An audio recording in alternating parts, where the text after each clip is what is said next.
Olá, povo santo de Deus, todos vocês acompanham pelas redes sociais. Nós vamos começar hoje a nossa aula de Mariologia. Será um todo de 5 aulas, onde nós vamos conhecer ainda mais sobre a vida de Nossa Senhora, até para amar mais Nosso Senhor Jesus Cristo. Eu sou o Padre Vilmar Barreto, da Arquidiocese de Goiânia, um pesquisador da área da Mariologia, da dogmática, e um apaixonado também pela Sagrada Escritura. Você que vai entrando agora, já vai compartilhando esse vídeo, vai mandando ir para os seus grupos da paróquia, grupo de amigos, aquelas pessoas que você percebe que é importante para ela este material, vai ser importante esse conteúdo, para que nós possamos falar da nossa querida mãe, de Nossa Senhora. A divisão das aulas, ela vai ser por assuntos específicos. Primeira aula, vamos falar mais sobre a vida de Nossa Senhora, uma possível informação sobre a infância de Maria, algumas informações até mesmo de livros apócrifos, vou explicar tudo isso, né?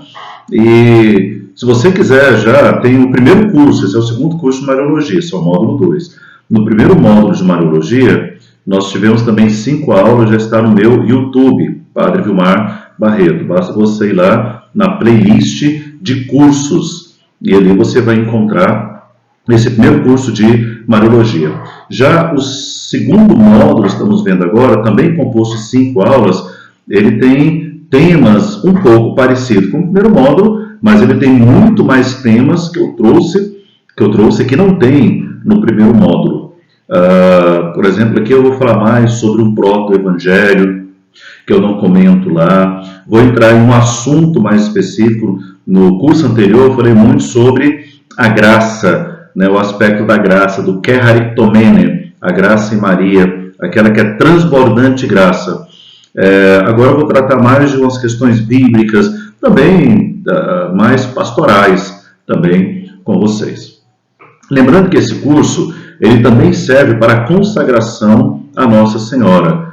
Se você busca mais um aprofundamento teológico sobre Maria, este curso vai ajudar você neste aprofundamento teológico sobre Nossa Senhora, ok? Então já peço para você, vai compartilhando este vídeo para que nós possamos chegar a um número relevante aí de pessoas, de alunos, de curiosos. Outro detalhe importante, sempre falar no início de todas as transmissões, principalmente de assuntos bem católicos, né? Eu estou falando através de uma doutrina católica. Então, eu sei que tem protestantes, espíritas, ateus, que gostam de assistir, e até mesmo por um viés de curiosidade. Então, aqui o nosso objetivo não é fazer nenhum tipo de ataque, tá bom? E nem receber essas coisas, porque assim, nosso objetivo é passar um conhecimento a partir da doutrina. Então não adianta entrar alguns, isso acontece muito, vai aí nos comentários, porque vocês são idólatras, porque... Não, primeiro quem fala essas asneiras é porque não conhece nada da Igreja Católica, ouviu dizer alguma coisa por aí, né?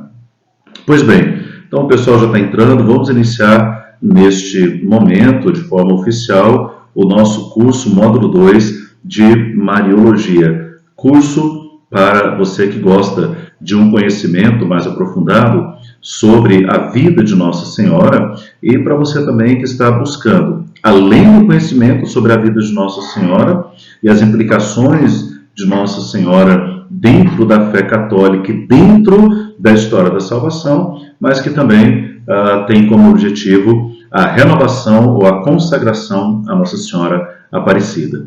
Lembrando, na nossa paróquia vai acontecer a consagração no dia 13 de maio. Dia 13 de maio, a consagração. Se você tem alguma pergunta, vai surgir perguntas, com certeza, né? Então, para as perguntas que forem surgindo, peço para vocês que coloquem a pergunta direto no WhatsApp, porque aí amanhã eu respondo ela. Eu acho mais prático assim, tá bom? Assim eu ganho mais tempo aqui com vocês também. Em nome do Pai, do Filho e do Espírito Santo. Amém. Ave Maria, cheia de graça, ora convosco, bendita sois vós entre as mulheres, Bendito é o fruto do vosso ventre, Jesus. Santa Maria, Mãe de Deus, rogai por nós, pecadores, agora e na hora de nossa morte. Amém. A paz do nosso Senhor Jesus Cristo, a força do santíssimo sofrimento, poderoso sinal da cruz, o título vitorioso de Jesus de Nazaré, Rei dos Judeus, a pureza imaculada da Virgem Maria, a proteção dos santos anjos, especialmente nosso anjo da guarda, a intercessão de todos os eleitos de Deus façam presente entre nós e nossos inimigos, visíveis e invisíveis, agora e na hora de nossa morte. Amém. O Espírito Santo seja a nossa proteção e o nosso discernimento. Em nome do Pai, do Filho e do Espírito Santo. Amém. A oração inicial que eu fiz é uma oração de São Pedro Canísio. Muita gente pergunta, né? De onde vem esta oração? Pois bem, eu quero começar com vocês hoje, então. Eu sou bastante metódico, é coisa de professor. É coisa de professor. Então, por ser bastante metódico, nós vamos seguir aqui alguns tópicos. Vocês vão perceber que no primeiro módulo eu trato de forma aprofundada os símbolos de Nossa Senhora no Antigo Testamento. Hoje eu quero trazer para vocês, nesse nosso primeiro tópico, que são os símbolos, eu quero trazer as figuras simbólicas de Maria, né? Eu quero trazer para vocês apenas um que vem através de Santo Agostinho. Santo Agostinho, em seu primeiro texto exegético, chamado O Gênesis contra os Maniqueus, ele vai tratar, ele vai tratar de um assunto que fala sobre Maria. É claro que o objetivo de Santo Agostinho, que era apaixonado em Nossa Senhora, não é necessariamente falar sobre Maria, é falar sobre Jesus, mas é impossível falar sobre Jesus sem apresentar Maria, sem falar de Maria. Bom, gente, eu estou aqui no escritório da casa paroquial, vocês ouvem cachorro latir, tá bom? Toca a vida. Toca a vida, tá? Então, Santo Agostinho vai lá em Gênesis, vamos lá? Gênesis capítulo 2, versículos 5 e 6. No capítulo 5 vai dizer que não havia nenhum arbusto na terra, porque não havia homem para cultivar o solo. Santo Agostinho, ele vai dizer o seguinte, né, que o que significa que não havia nenhum arbusto na terra? Significa que não havia homem para cultivar o solo. Significa que nenhum varão, nenhum homem havia tocado ainda a Virgem Santíssima, da qual iria nascer o Cristo. Era muito comum, principalmente ali nos primórdios da igreja, que os chamados padres da igreja, nós tivemos vários padres da igreja, eles utilizassem uma figura, uma linguagem, pegando símbolos lá no Antigo Testamento e encontrando Jesus. É importante lembrar disso.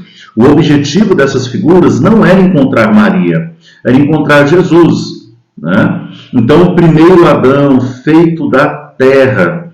E aí Jesus, ele é esse Adão que deu certo, digamos assim, né? Por quê? Porque o primeiro Adão, o primeiro homem, ele trouxe o pecado ao mundo. Depois veio Jesus, também nessa figura deste Adão, que ele veio salvar o mundo do pecado. Bom, da mesma forma que Adão veio então da terra, né? Jesus nessa figura de Adão, logo essa terra ela é vista como Nossa Senhora. É assim que enxergavam os padres da igreja, de forma especial Santo Agostinho.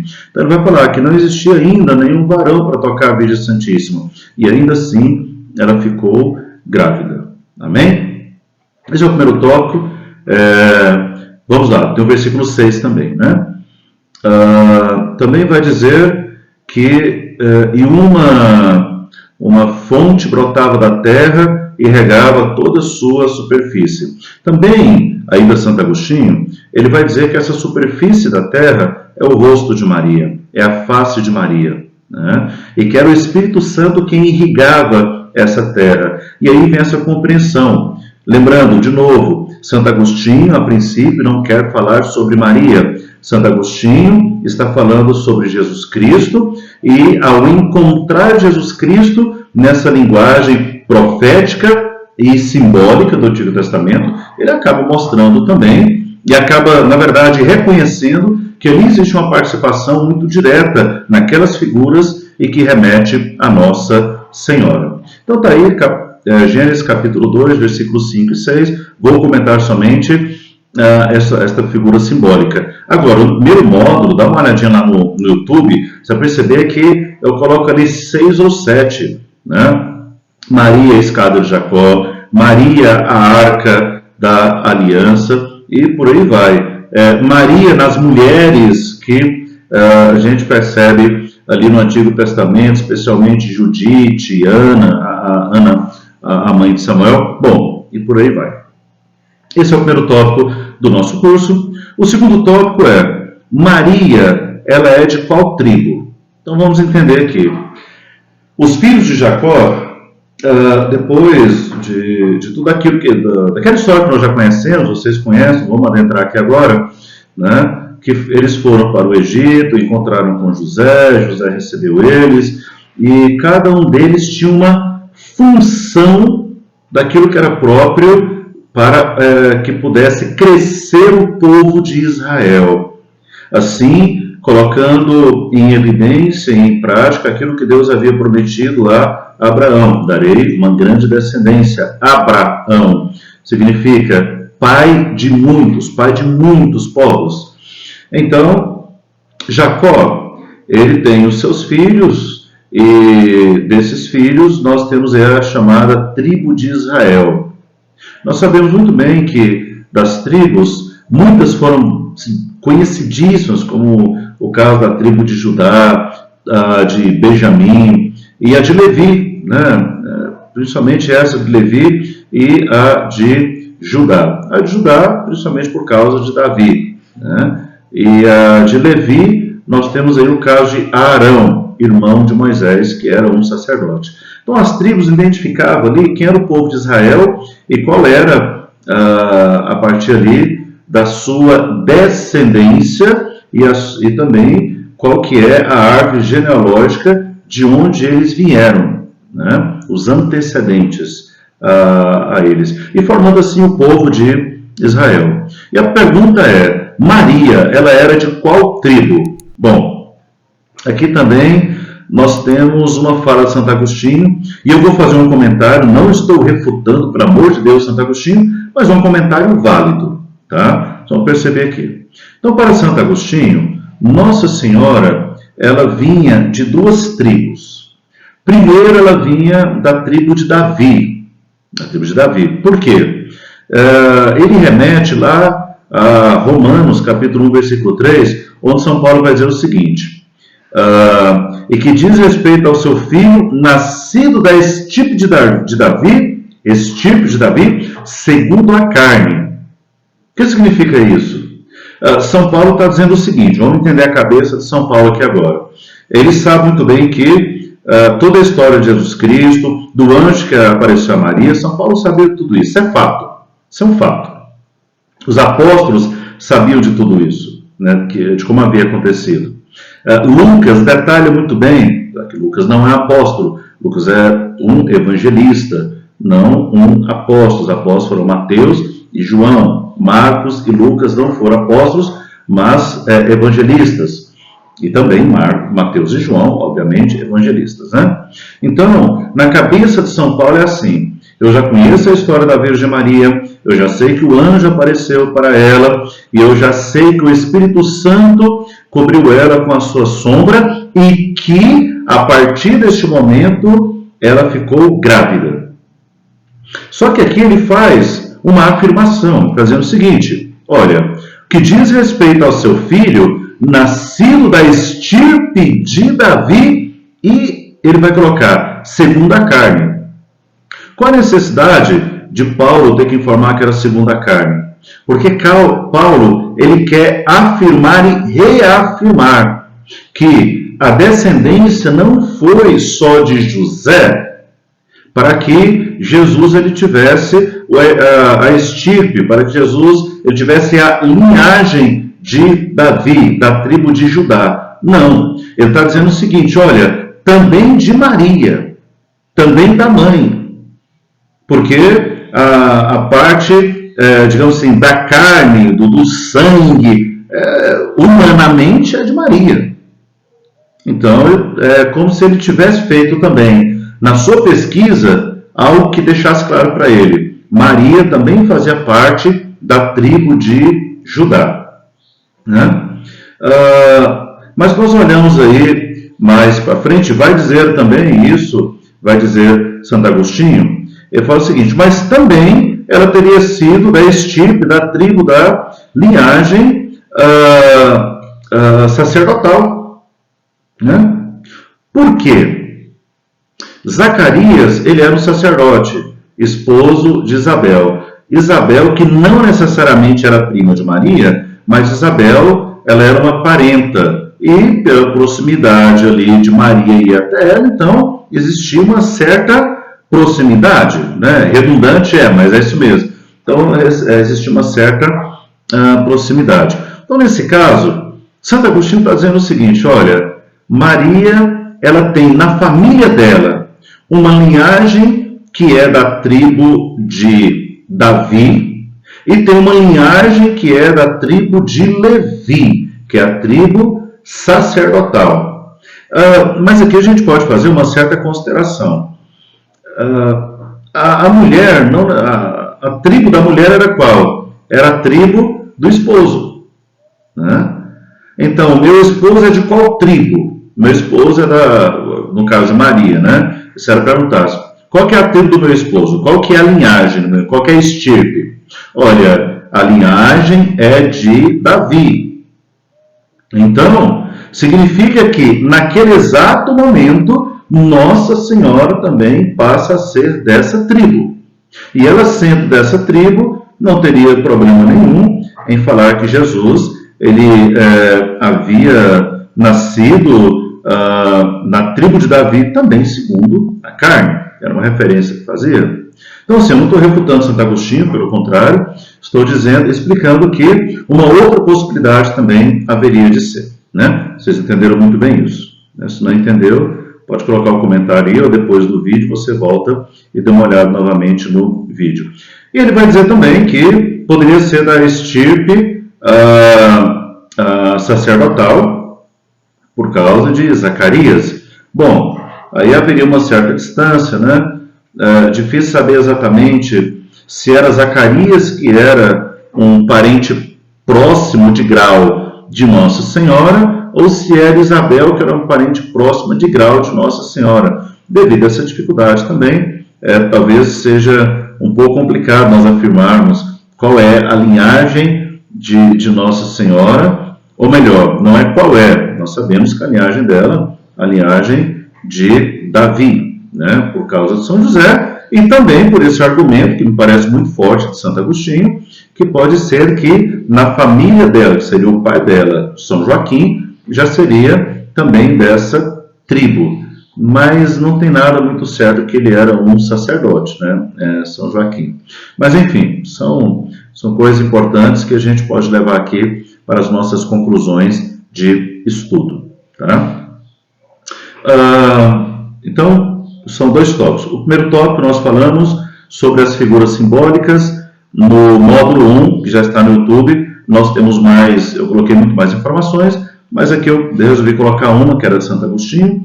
Continuei também com Santo Agostinho para falar sobre essa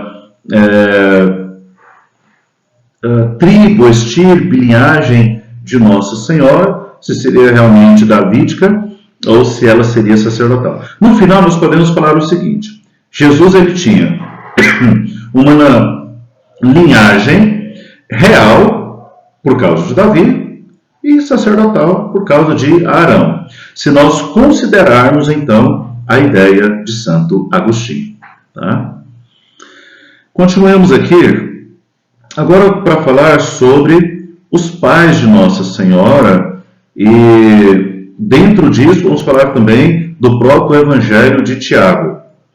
Para falar sobre os pais de Nossa Senhora, que é o terceiro ponto, e o próprio Evangelho de Tiago, primeiro eu preciso falar para vocês que aqui é um livro apócrifo. Tá? O livro apócrifo, ele contém passagens do que nós conhecemos da Sagrada Escritura, contém verdades, mas contém muitas coisas que são fantasias. Talvez para chamar a atenção do leitor, foi criado algumas fantasias, algumas histórias. E nós vamos ver isso aqui, por exemplo, com Nossa Senhora. Tem algumas histórias aqui que você fala, poxa, peraí, né? Pegou pesado.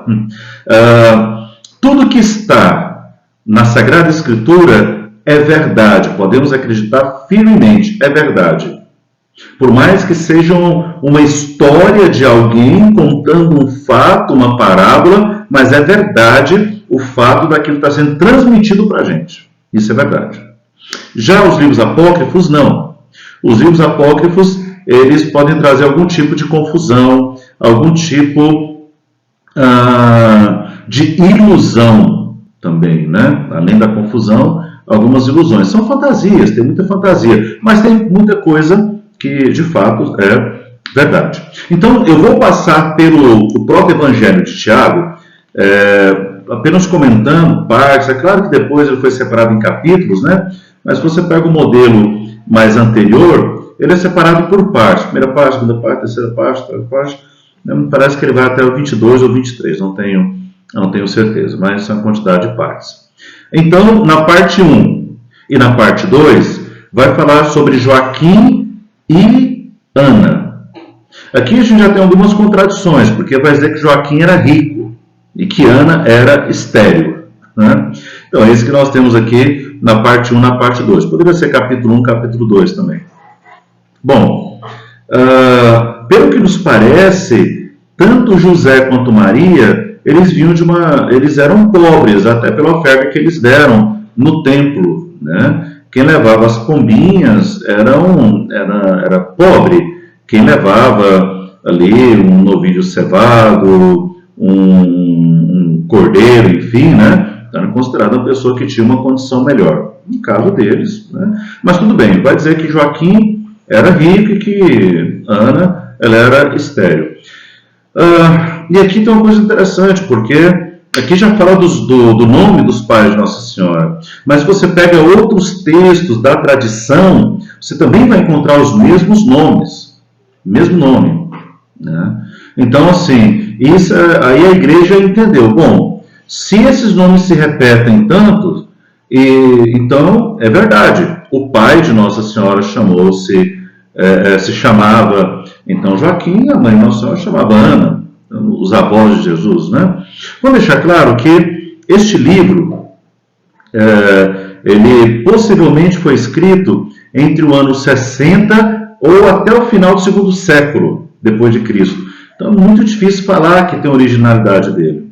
No século VI, esse chamado Evangelho de Tiago, ele recebe o nome de proto-evangelho, porque considera-se que os escritos dele foi antes dos evangelhos. É claro, gente, aqui nós estamos falando de situações que não dá para a gente dizer que, olha, é fato, é verdade. Não, porque a igreja já definiu, a Igreja Católica Apostólica Romana já definiu quais são os livros sagrados. Então, seria uma especulação, é a palavra que me faltava. Então, se trata às vezes mais de uma especulação do que, de fato, de uma realidade contextual do momento da história. Tá? Então, muito cuidado com isso aí.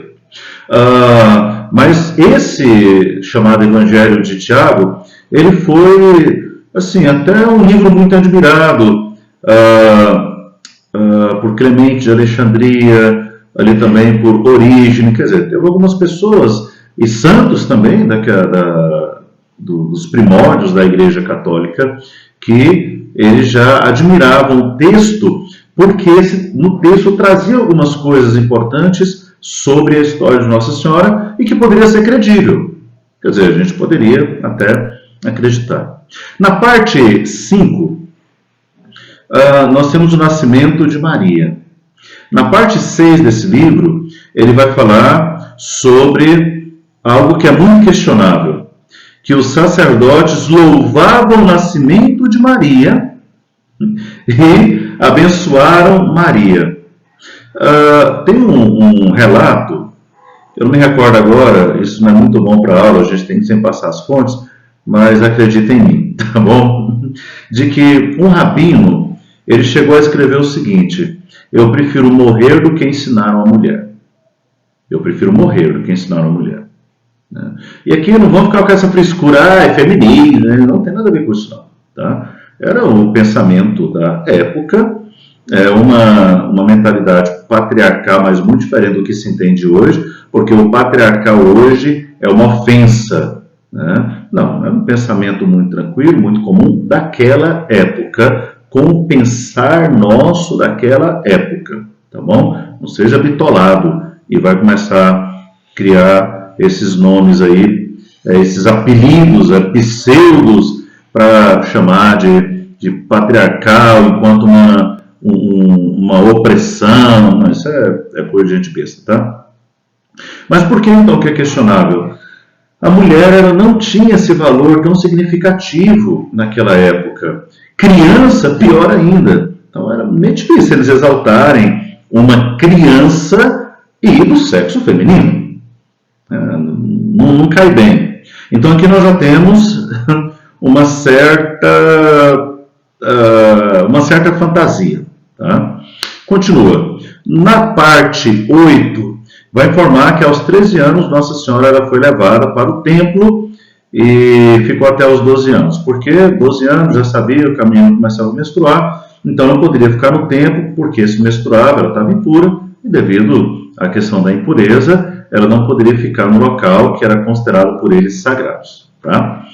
Então vamos lá. 3 anos de idade, Maria ela é levada ao templo. Pode ser verdade. Eu até gostaria de acreditar nessa tese. Ficaria muito feliz, né? Mas não tem nada que pode dizer realmente, olha, foi assim. Mas podemos acreditar também que possa ter acontecido isso, por mais que não tenhamos relato histórico, e o relato que nós temos aqui é de um livro apócrifo, quer dizer, é um livro que nós não podemos confiar 100% nele, talvez nem 20% é um livro apócrifo. Então, e que Maria, quando foi levada para lá, ela foi cuidada pelas meninas virgens, que eram chamadas virgens do templo, e que na história a gente encontra algum relato, um fragmento ou outro, que de fato existiam as meninas virgens do templo. Né? São relatos, não dá para a gente falar assim, olha, de fato foi assim, de fato essas meninas existiram da forma com que nós às vezes pensamos, né, um convento ou coisa assim parecida, tá bom?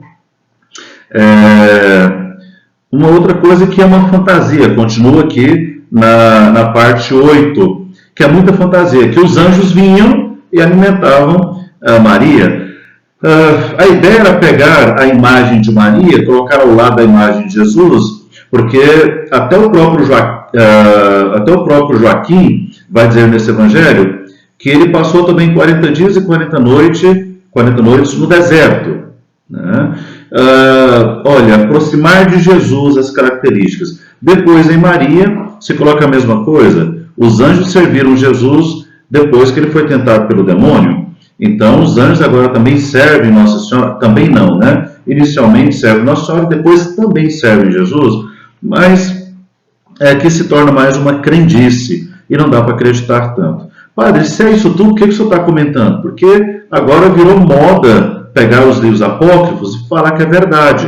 Então eu estou colocando o que pode ser verdade ou não dentro dos livros apócrifos. Lá no número 9,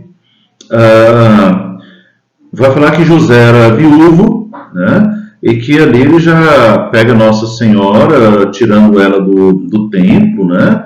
Então, no sentido assim, de tirar ela do templo, e já tem ela como esposa em contrato. Era uma forma de noivado. Mas que ele já tinha filhos, e que os nomes dos filhos dele são os nomes que aparecem como aqueles irmãos de Jesus. O fato de José ser viúvo também é bastante questionável. Por mais que em fragmentos também nós encontramos que esses relatos, né, que uma pessoa de idade bastante avançada poderia casar também com a menina e tudo, porque não se tinha essa preocupação como se tem hoje do aspecto da idade. A preocupação era a geração de filhos homens. O primeiro filho homem, era bom que tivesse uma filha mulher também, para dar continuidade, né, naquela descendência. O mais importante era o homem. E aí na parte 11 tem a visita do anjo, quase parecido com o que nós encontramos ali em Lucas, quase parecido. Só que no capítulo 13 vai falar de Maria que visita Isabel, e quando ela volta da visita, ela já está grávida, 6 meses, e tem a revolta de São José. São José estava para a construção, construindo a casa, construindo o espaço ali para a moradia deles, e nesse período de tempo Maria teria ficado grávida, e aí tem toda uma trama que, de toda essa trama, não dá para acreditar em nada dessa trama. Não vou entrar em detalhe, porque não dá para acreditar em nada. Bom, capítulo 22, eu acho que são 23, ou parte 23, não tenho certeza se são 23, mas o 22 mostra a morte de Zacarias. Herodes manda matar Zacarias, porque pensava que João Batista seria o novo rei, e como João não entra em nenhum, como Zacarias não entra em nenhum detalhe com o Herodes, Herodes manda matar, né? E ele é encontrado morto, então, a golpes de punhaladas. Também não dá para acreditar assim diretamente nesta fala. Então, primeiro ponto, nós falamos sobre uma figura simbólica apresentada por Santo Agostinho lá em Gênesis. Depois, ainda Santo Agostinho defendendo uma tese que Maria ela seria da tribo de Judá, tribo davídica, e também da tribo de Levi, que é a tribo sacerdotal, já que Jesus ele teria a estirpe da realeza de Davi e sacerdotal de Arão. Eu mostrei para vocês também aqui algumas considerações e mostrando o que talvez não estaria, talvez com um pensamento mais da dogmática, da Mariologia, né? Talvez poderia distorcer aí um pouco.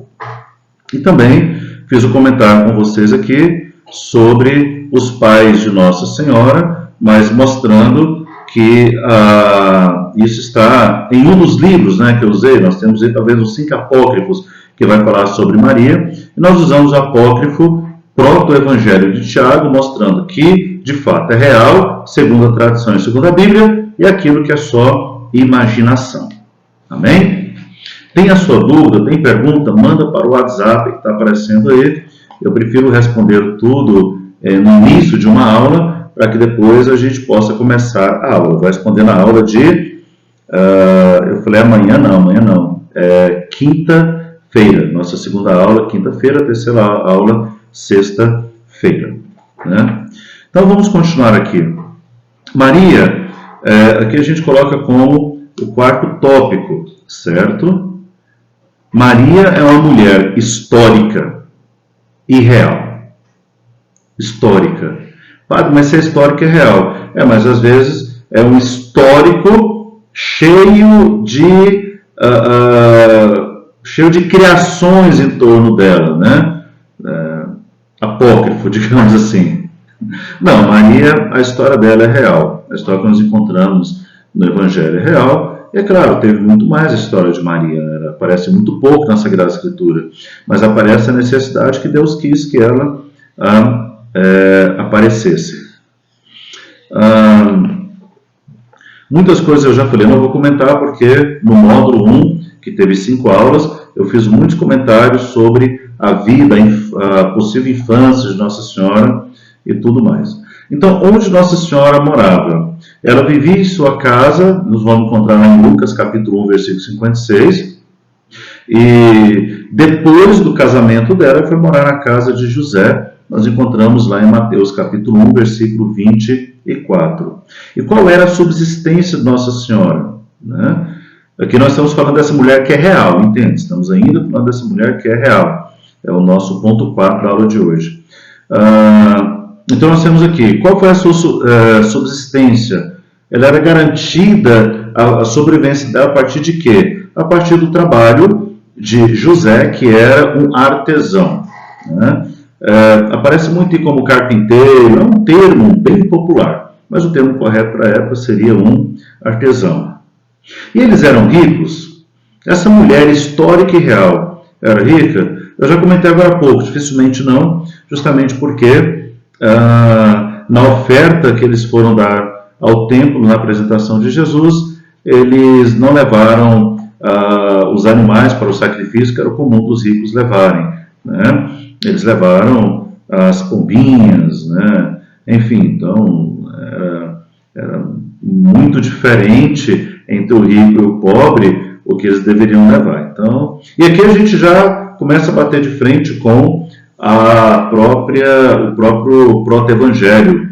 E lembrando, não sei se comentei isso, mas proto por quê? Proto é primeiro. Então, muitos acreditam a partir do século VI que foi escrito antes dos evangelhos, ainda que com muita fantasia. Lá vai dizer que São Joaquim ele era rico. Bom, pode ser que sim, pode ser que não. O fato é que a família de Nazaré era uma família pobre. Sobre os aspectos de Maria, tem uma... Bom, vou ler para vocês aqui. Segundo Nicéforo, esse é do século IX, ele vai falar o seguinte: a Virgem não era de estatura alta. Isso aqui é a pesquisa que ele havia feito, né? A Virgem não era de estatura alta, embora alguns digam que superava os limites da média. Cabelos castanhos e olhos vivos. A pupila um pouco esverdeada. Bom, a gente está parecendo aqui mais uma Nossa Senhora bem eurocêntrica, né? Assim, mais da Europa, coisa parecida, né? As sobrancelhas arqueadas e pretas. O nariz um pouco alongado. Aqui já seria um pouco mais próprio do judeu, o modelo, né? Os lábios vermelhos e cheios de suavidade no falar. O rosto nem redondo nem comprido, mas levemente oval. As mãos e dedos finos e longos. E aqui eu fico com Santo Agostinho, né? Não conhecemos qual era o rosto da Virgem Maria. Não conhecemos. O que de nada retira o amor que nós temos por ela. Maria, sendo uma mulher pobre, ela poderia fazer parte de um grupo chamado de Anawim. Anawim significa os pobres de Deus. Eram homens e mulheres que, apesar de toda a pobreza, de não conseguir ter acesso ao templo como os outros tinham, ou às grandes reuniões formais e religiosas, eles viviam muito bem a sua religiosidade. Religiosidade, lembrando que eles eram judeus e que viviam muito bem aquilo que era próprio do judeu, né? Então era chamado de Anawim. Amém? Essa é a primeira aula, o primeiro módulo, hoje bem mais tranquilo, bem mais suave, só para vocês entenderem mesmo esse caminhar que nós vamos fazer. Estamos transmitindo através do YouTube e também através do Instagram. Amanhã nós vamos entrar no tópico, em tópicos, continuação desses, né? Estamos no tópico, hoje finalizamos 4, trabalhamos 4 tópicos com vocês. E amanhã nós já vamos entrar na parte bíblica e também, se der tempo, vamos entrar nos dogmas, para que nós possamos conhecer ainda mais Maria, defender a nossa fé e ter a certeza que Nossa Senhora, presta atenção no que o padre vai dizer, ter a certeza que Nossa Senhora está dentro da caminhada do projeto de salvação. Se nós formos salvos por Jesus Cristo, Ele é o centro, tudo por Ele, tudo com Ele, tudo dele, tudo vem dele. Mas é dele também o querer que Nossa Senhora faça parte desse projeto, desse plano de salvação. Não tenho nem dizer que Nossa Senhora, de fato, ela colabora com a salvação, corredentora, porque ela colabora, não é redentora, mas ela colabora no nosso caminho de salvação. Então, fala o seguinte, deixa o seu, já entre em contato aí no WhatsApp, deixa a sua dúvida. Se você quer receber o material, alguma coisa dessas aulas, então você manda, tendo tempo, nós estaremos enviando para vocês estes materiais.